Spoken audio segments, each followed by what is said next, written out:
Thousands have been arrested and hundreds more are being arrested just in the last day or so.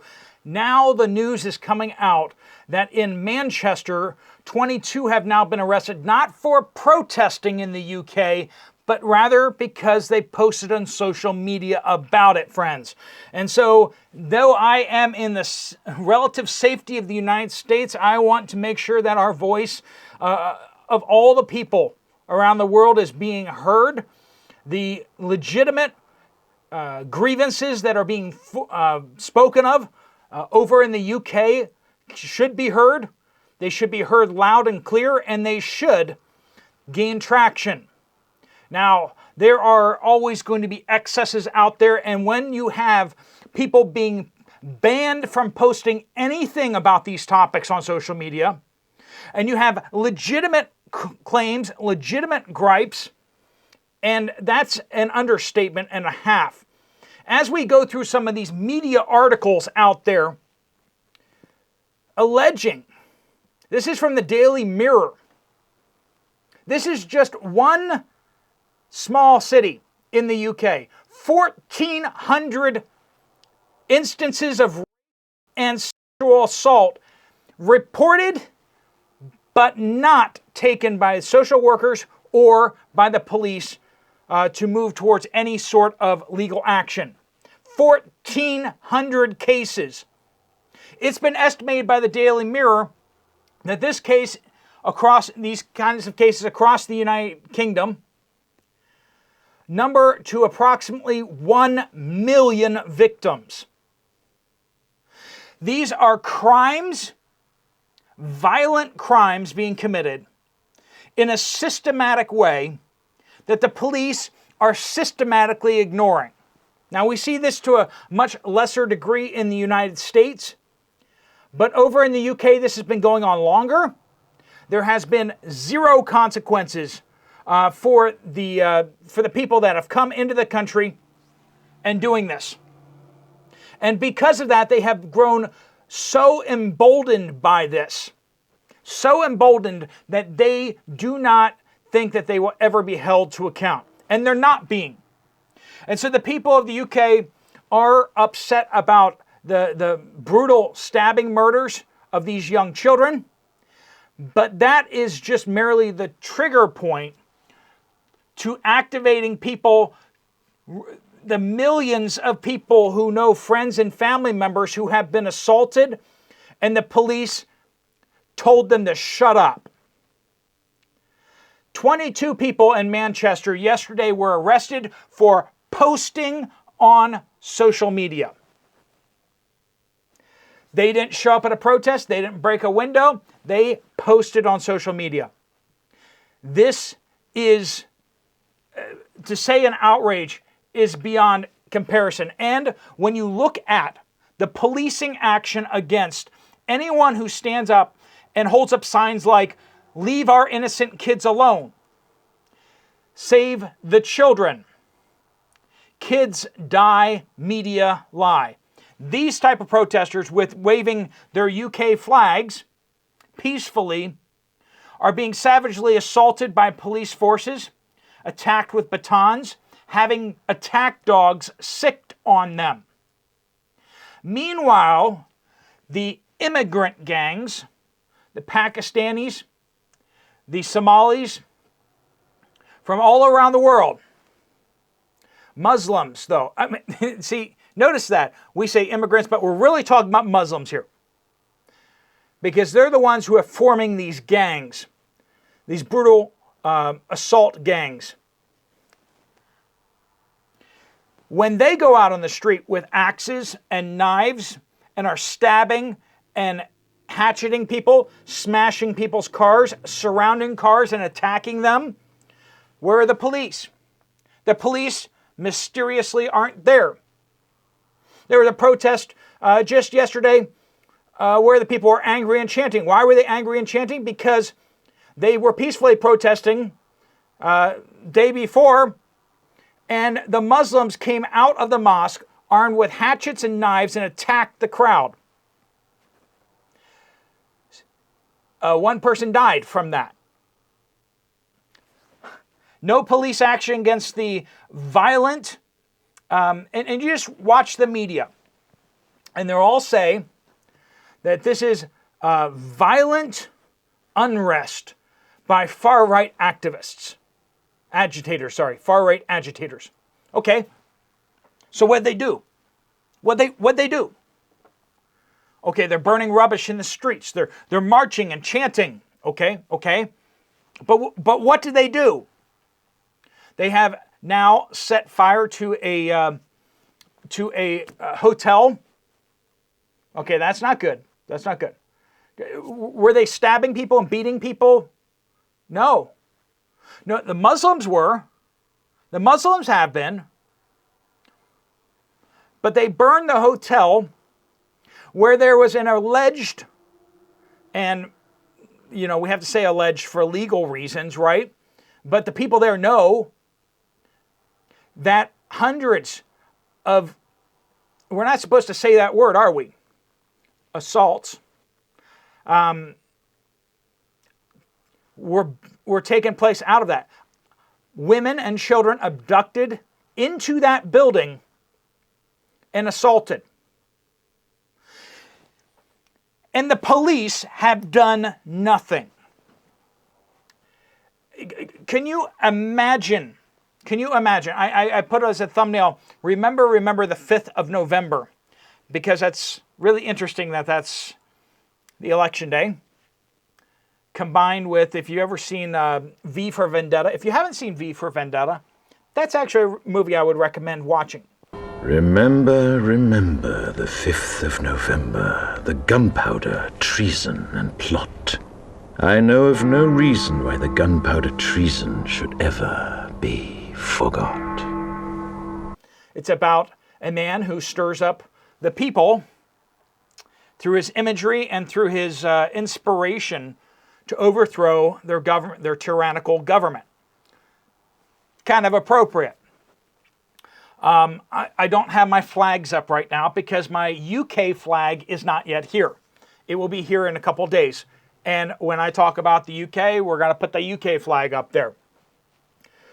Because this is absolutely insane. The Muslims are flying openly the Al-Qaeda flag. They are not hesitant about killing those who oppose them. Knife attacks and knife murders go unreported. People mysteriously dying from knife wounds, but no murder charges ever brought. Remember what I said about the Daily Mirror. They estimate the national number of assaults, and we're talking about a specific kind of assault here, 1 million victims. The vast majority of them never were reported as crimes. Even though they may have been reported, they were never turned into investigations. As soon as they heard of what kind of person did this, what kind of people did this, the investigation is dropped.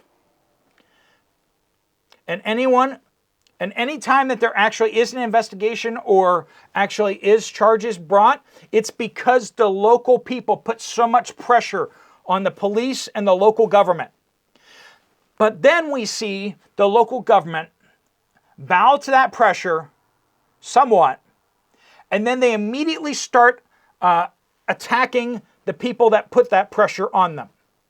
They start fining people. They start arresting people. The Samantha Smith, a person in the UK, gave an interview about the Pakistani grooming gangs in Telford. This was on TV. She was being asked questions and she was answering truthfully.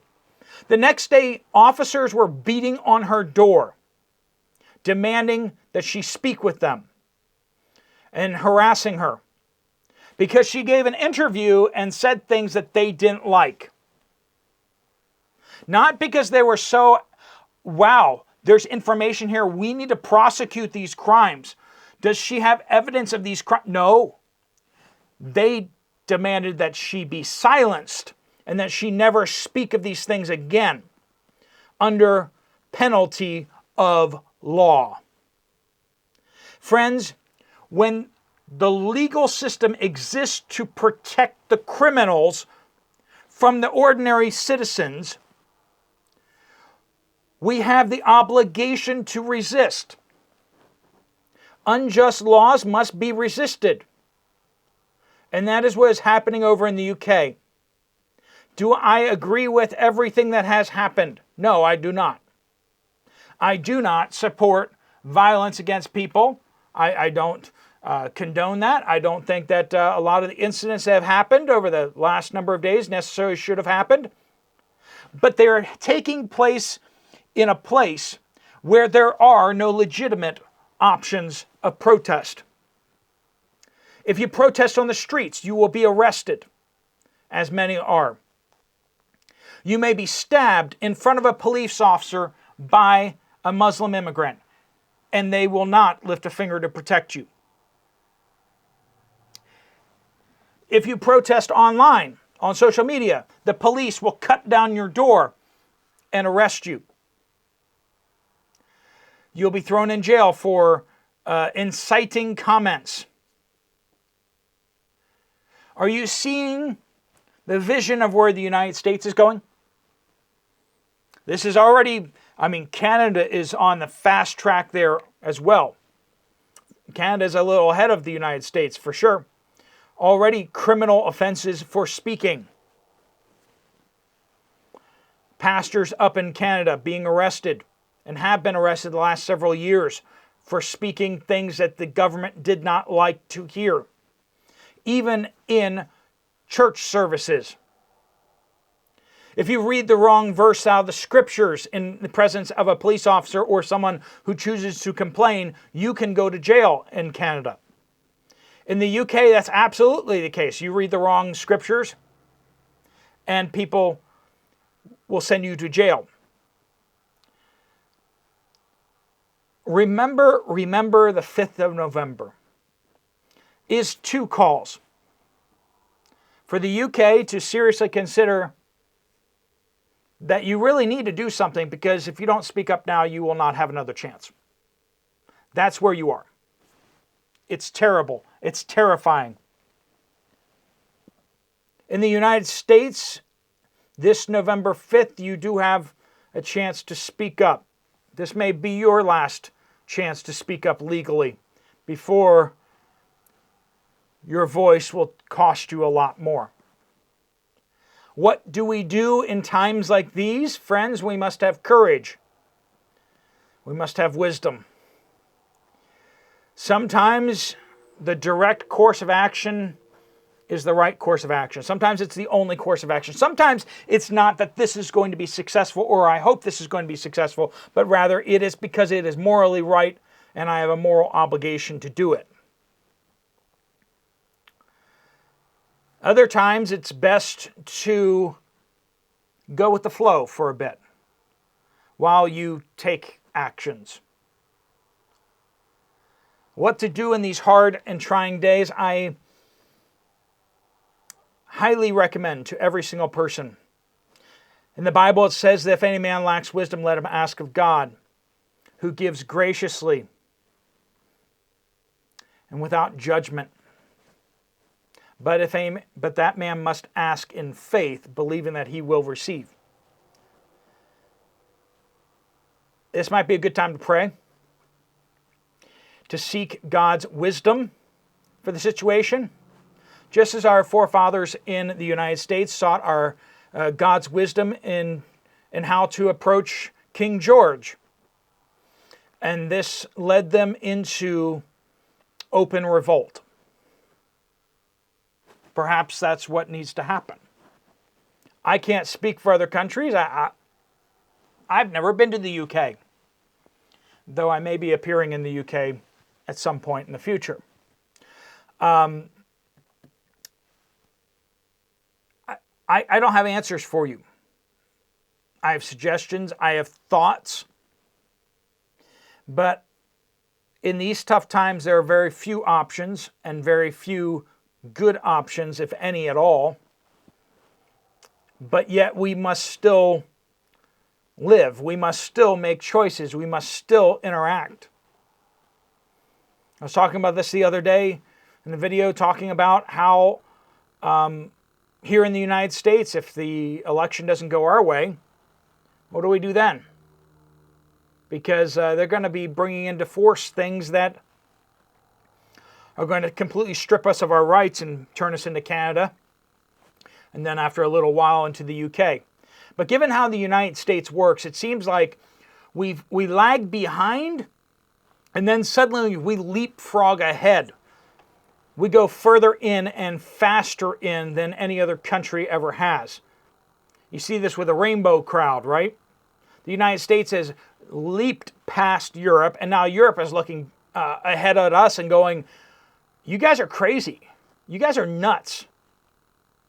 And when it comes to government and freedoms, I would not be surprised if the United States tries to leapfrog these other countries and abolish our freedom at rates never before seen in civilization.